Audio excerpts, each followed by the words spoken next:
The Anambra State Governor, Professor Chukwuma Soludo, has said the Tuesday fire incident that occurred at the Onitsha main market would be investigated with a view to preventing future occurrences. Soludo, while commiserating with the traders, expressed sadness over the early morning fire that razed a two-story building within the main market and also destroyed some shops, leading to the loss of multi-million naira worth of goods. The governor gave the assurance in a statement by his press secretary, Christian Aburime, on Wednesday. The statement read, Soludo has commiserated with traders at the Onitsha main market over the fire incident that razed down their shops. The governor expressed sadness over the early morning fire on Tuesday that razed a two-story building within the main market, which consumed some shops, leading to the loss of goods. The governor again reiterated the need for all to be extra vigilant in preventing outbreaks of fire incidences in the market, offices, and even our homes. He commended the effort of the firefighters and other security agencies who battled to contain the inferno.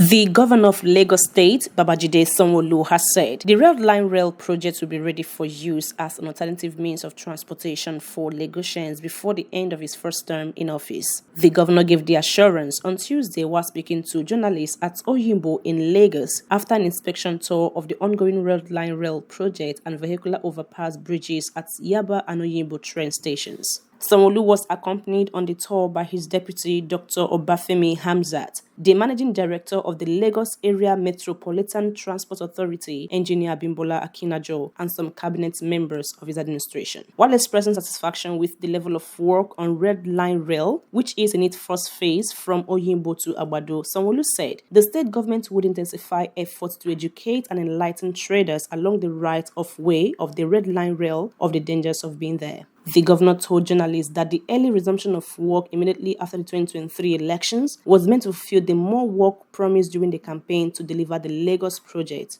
He went on to express delight with the peaceful coexistence among various ethnic nationals living in Lagos State, especially in Yaba and Oyimbo, where there are many commercial activities.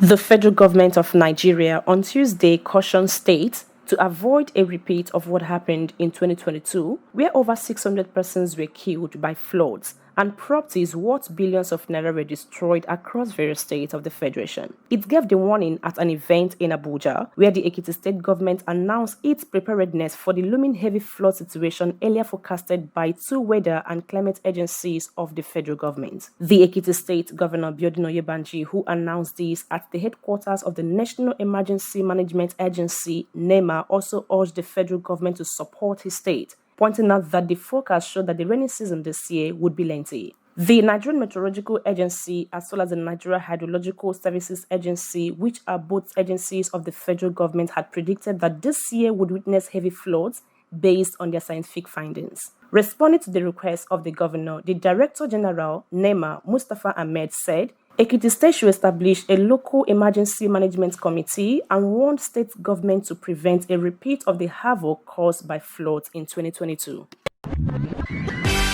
The Independent National Electoral Commission, INEC, will resume the collation of the Abia State governorship election results on Wednesday. The electoral umpire will resume the suspended collation of results by 4 p.m. according to report. Head of Voter Education and Publicity, Mrs. Rebecca Jim, confirmed plans to resume collation of the governorship results. According to her, both the presiding officer and state administrative secretary invited to INEC headquarters in Abuja over the controversy from the Obingwa result were on their way back to Abia to complete the process. Recall that INEC suspended further collation of governorship election results in some parts of Abia and Enugu State. This followed the invasion of the INEC office in Obingwa local government area of Abia State by thugs on Sunday, March 19, 2023. The talks also held INEC officials hostage in relation to the collation of results from the local government area. However, the electoral umpire suspended the collation following allegations of infractions, especially over voting in some areas.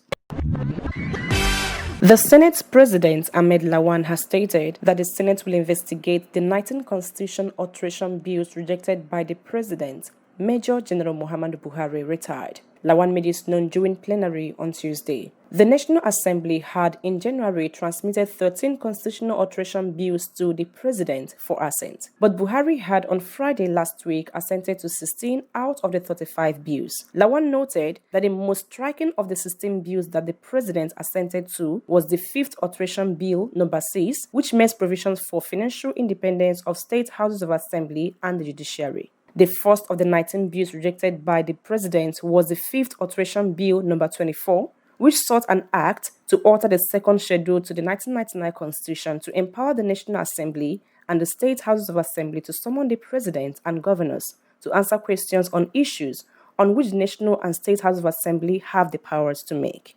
The rejected was Alteration Bill number 7, which sought an act to alter the provisions of the 1999 Constitution to compel obedience or compliance with legislative summons. Also rejected was the 5th Alteration Bill number 29, which sought for an act to alter the provisions of the 1999 Constitution to provide for a State of the Nation and State of the State address by the President and Governor. Also rejected was the 5th Alteration Bill number 22, which sought an act to alter the provisions of the 1999 Constitution to specify the period within which the President or the Governor of the state shall present the appropriation bill before the National Assembly or House of Assembly. Also rejected was Bill number 30, which sought an act to alter the provisions of the 1999 Constitution to include former heads of the National Assembly in the Council of State.